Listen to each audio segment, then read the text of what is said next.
बहुत समय पहले की बात है कि राज्य में एक राजा रहता था। एक दिन उसने रात में सपना देखा कि उसके सारे दांत टूट करके गिर गए हैं। अब सुबह हुआ तो उसको बड़ी टेंशन हुई और इस सपने का रहस्य जानने के लिए वो अपने राज्य के एक ज्योतिष को बुलवाता है। ज्योतिष जब राजमहल में आया तो राजा ने कहा कि मैंने आज सपना देखा है कि मेरे सारे दांत टूट के गिर गए हैं, इसका क्या मतलब है। ज्योतिष ने अपनी बहुत सारी किताबें निकाली और करीब 4-5 घंटे उसमें देखने के बाद उसने कहा कि महाराज, इस सपने का अर्थ तो बहुत ही बुरा है। राजा ने कहा, क्या अर्थ है इसका, बताओ हमको भी। तो उसने कहा कि महाराज, इस सपने का अर्थ है कि आपके घर के सभी सदस्य आपके सामने ही मर जाएंगे। अब ये बात सुन के राजा को थोड़ा बुरा लगा और उसने उस ज्योतिषी को जेल में डलवा दिया। 2-3 दिन बीत गए, राजा अब भी अपने सपने को लेकर काफ़ी चिंतित था। तो उसने एक दूसरे राज्य से एक और ज्योतिष बुलवाया।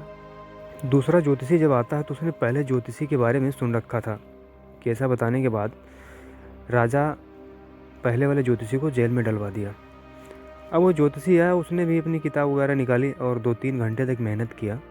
मेहनत करने के बाद वो राजा के समक्ष जाता है और कहता है कि राजन, इस सपने का अर्थ है कि आप अपने पूरे परिवार में आपकी उम्र सबसे लंबी होगी, आप सबसे ज़्यादा दिन तक जिएंगे अपने पूरे परिवार में।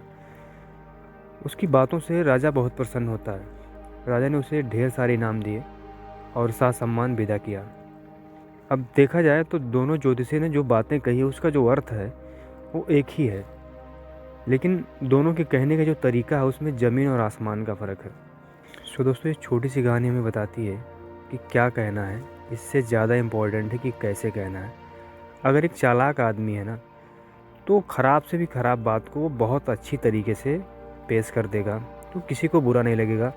लेकिन यदि आपके अंदर बोलने का तरीका नहीं है तो आप अच्छी से भी अच्छी बातों को ख़राब कर देंगे। इसलिए लाइफ में जब भी कहीं किसी से कोई बात बोलें तो इतना ज़रूर ध्यान रखें कि आपके बातों से कोई आहत ना हो, भले वो बात कितनी ही बुरी क्यों ना हो।